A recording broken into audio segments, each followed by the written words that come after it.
அப்ப ஸ்டாலின் அரசோட அந்த மூவ் கரெக்ட்ங்கிறீங்க. எந்த மூவ்? அமைதியா இருந்ததா? அமைதியா இருந்ததுக்கு குட்டு வாங்கிட்டாங்க. இனிமேல் இருக்கக்கூடாதுன்னு ஒரு பாடத்தை கத்துக் கொடுத்துட்டார்.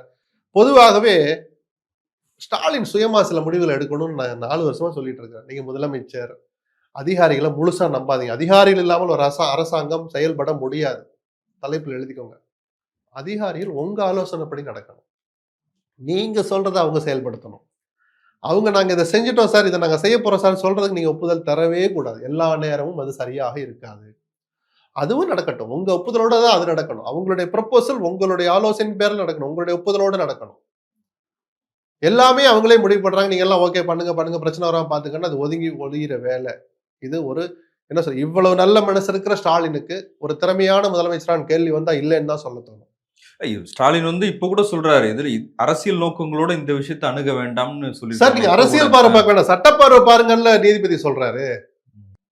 ஆனா நான் திரும்ப சொல்றேன், அது பிராக்டிகலா பார்த்தா சாத்தியம். இப்ப விஜய் மேல ஏன் என்ன கை வைக்கல, விஜய் என்ன கைது பண்ணலைங்கிற, விஜய் கைது பண்ற சுலபம், கைது பண்ணிடலாம் சார். தமிழ்நாடு முழுக்க அது எதிரொலிக்கிற போது பாதுகாப்பு ஏற்பாடுகளை பார்க்கணும். அங்க 100 பேர் 200 பேர் நின்னா 2 ஏட்டையா போய் எப்படி சமாளிக்க முடியும்? இல்ல நிக்கிற இடத்துல பூரா போலீஸ் அனுப்ப முடியுமா? Just like that. இதெல்லாம் பார்த்துட்டு முடிவு பண்ணுவாங்க. இல்ல நீதிமன்றம் அவரை எஃப்ஐஆர்ல சேர்த்துட்டீங்களா? சேர்த்துட்டோம். இன்னும் ஏன் கைது பண்ணலன்னு ஒரு கேள்வி கேட்ட பிறகு போறதுதான் அது சுமூகமா நடக்கிறதுக்கு சில நடைமுறை. அதுக்காக எல்லாருமே ஆதவ அர்ஜுனாக்கும் கோர்ட்டு சொல்லட்டும், நிர்மல்குமார் கோர்ட்டு சொல்லட்டும், புசி ஆனந்த் வயசானவரா இருக்காரு அந்த பார்வை பார்க்கலாம். எல்லாத்துக்குமே கோர்ட்டு சொல்லட்டும்னு காத்துட்டு இருந்தா அரசின் மீதான அந்த பார்வை பலவீனமாக பார்க்க. தெலுங்கானால அல்லு அர்ஜுனை கைது பண்ணாங்களா சார், ஒருத்தர் இருந்ததுக்காக? முடிங்களேன். அது மாதிரி அவரும் நடிகர் தானே. அது மாதிரி ஏன் விஜய் கைது பண்ணலன்னு கேக்குறீங்க?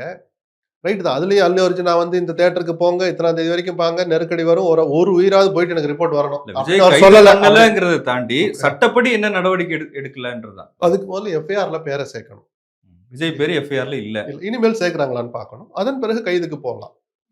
அதனால அதெல்லாம் சட்டத்தின் ஆட்சி நடக்கிற நாட்டுல சட்டத்தின் பார்வையில எல்லாத்தையும் விடுங்க. அந்த சட்டப்படி எஃப்ஐஆர் போட்ட பிறகு எஃப்ஐஆருக்கு அப்புறம் ஒரு சாதாரண நடைமுறை என்னன்னு ஒரு இன்ஸ்பெக்டருக்கே தெரிகிற போது அரசு இப்படி மௌனம் காக்கலாமா? இதைத்தான் திருமாவளவன் அரசியல் ரீதியா கேட்டார்.